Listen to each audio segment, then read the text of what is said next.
Out front tonight, the breaking news: Trump suffering two major legal blows. The first, goodbye, special master.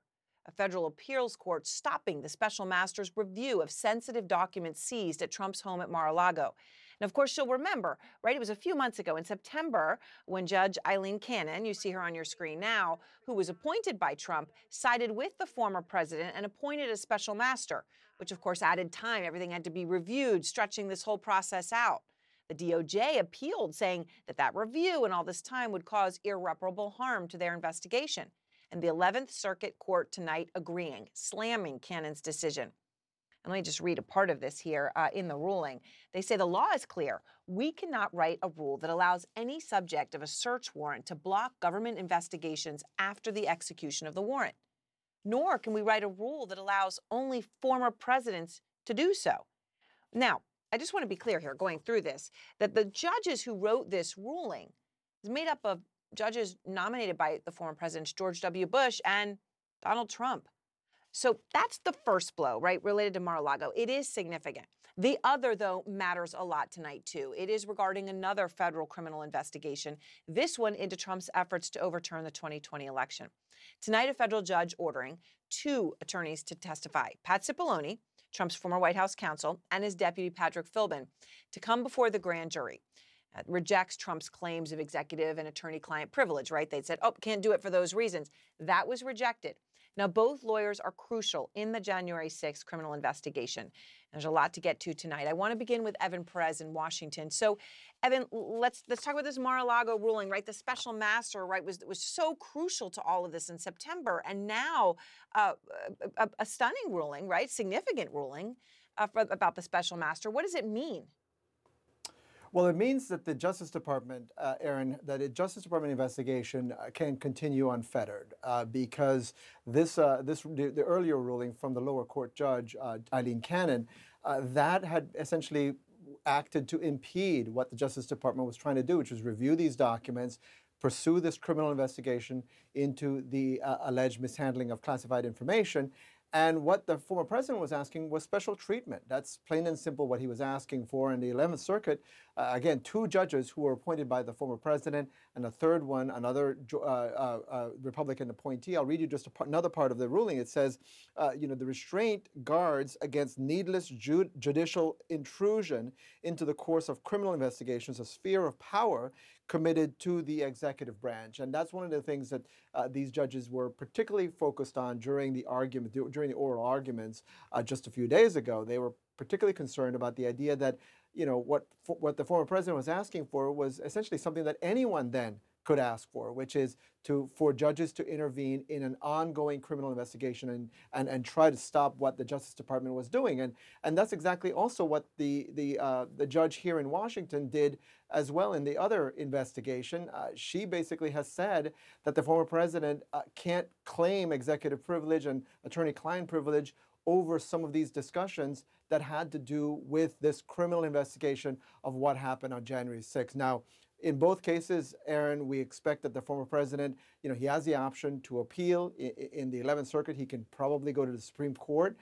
We'll see whether he does that. In the case of the ruling against him in the former lawyers of the White House, he can also appeal to the appeals court here in Washington. But he's been losing and losing big in all of these cases. All right. Well, Evan, thank you very much. So let's go to Ryan Goodman, Just Security co-editor-in-chief and the former special counsel of the Defense Department, along with John Dean, former Nixon White House counsel. So, Ryan, obviously you've read through the 21 pages here. What's your reaction to this ruling about the special master first?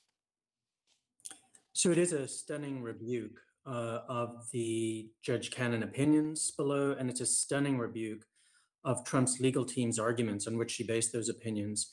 It's very difficult to think of examples like this in the professional career of any district court judge to be so strongly repudiated by the Court of Appeals. And they've done it in such a solid manner in terms of saying that none of the factors that Trump needed to meet was he able to meet, that I think it's very, very, very unlikely that the Supreme Court will do anything but just let this opinion stand. And we should also remember that, one of the judges in this opinion is the chief judge of the 11th Circuit. So it's really a remarkable opinion, and it does stand for the rule of law because they just did a very meticulous job with applying the law to the facts. And meticulous and firm. There was no mincing of words, right? There was it's very clear that they found this absurd, John. I mean, let me just read again some of this ruling, which I just shared at the top of the show. But when they said, we cannot write a rule that allows any subject of a search warrant to block government investigations after the execution of the warrant, nor can we write a rule that allows only former presidents to do so. You know, using the word rebuke, right, as Ryan did, it seems to be obviously completely accurate. How big of a blow is this to Trump, John? Well, it's a direct blow. As Evan said earlier, this was an effort by Trump to reach out and get some special treatment.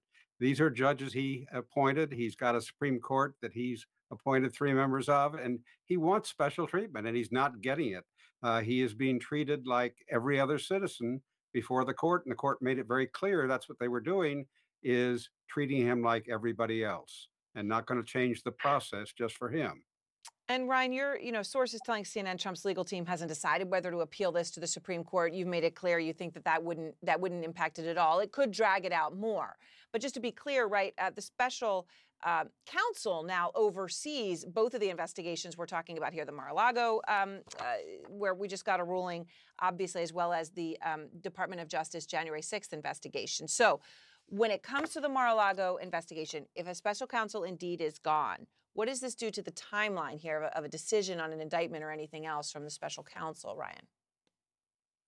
So I think that it does mean that the special counsel will be able to more quickly reach the decision as to whether or not to indict Donald Trump. He now knows that he has all of the material from the FBI search that he can now bring to a trial and bring to a jury. That was always a big question that was overhanging them. You never knew what might happen with those documents. And now that's firmly in his possession, and he knows that he can present it as evidence. That's huge. And it, all arrows are pointing towards this being a case that could be prosecuted. And then the other part is just that now that they have these materials and they can use them, if there are any other remaining questions with witnesses, they are able to ask the witnesses about these specific documents. They weren't able to do that because of the district court judge's kind of radical injunction in the past. So I think it really puts them on a strong footing for things moving rapidly ahead at a pretty good clip. Yeah, which is, and look, the word rapidly is an important one. So when we're talking about Mar-a-Lago, obviously the special counsel then has a decision whether to go ahead, rapidly make a decision on indicting there, or whether to wait until the January 6th Department of Justice investigation is also wrapped up and somehow put them together.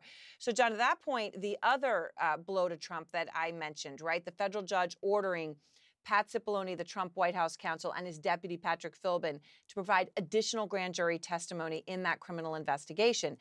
Executive privilege was obviously rejected. What does this tell you?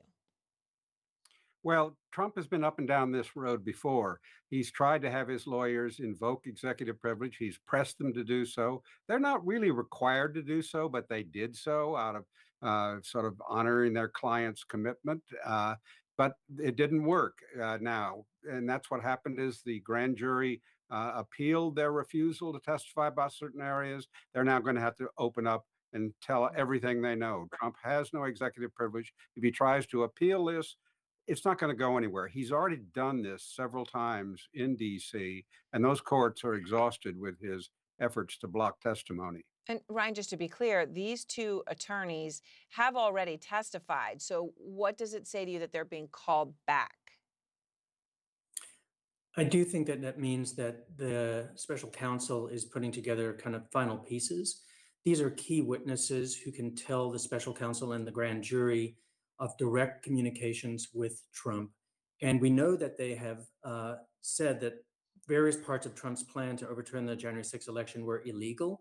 The false slate of electors, they said was illegal. Trying to get Pence to not certify, they said was illegal. But we haven't heard them say what they told the president or President Trump at the time and what Trump's reaction was. That's going to be very valuable to the special counsel in putting together the final pieces of the case. Absolutely. All right. Thank you both very much.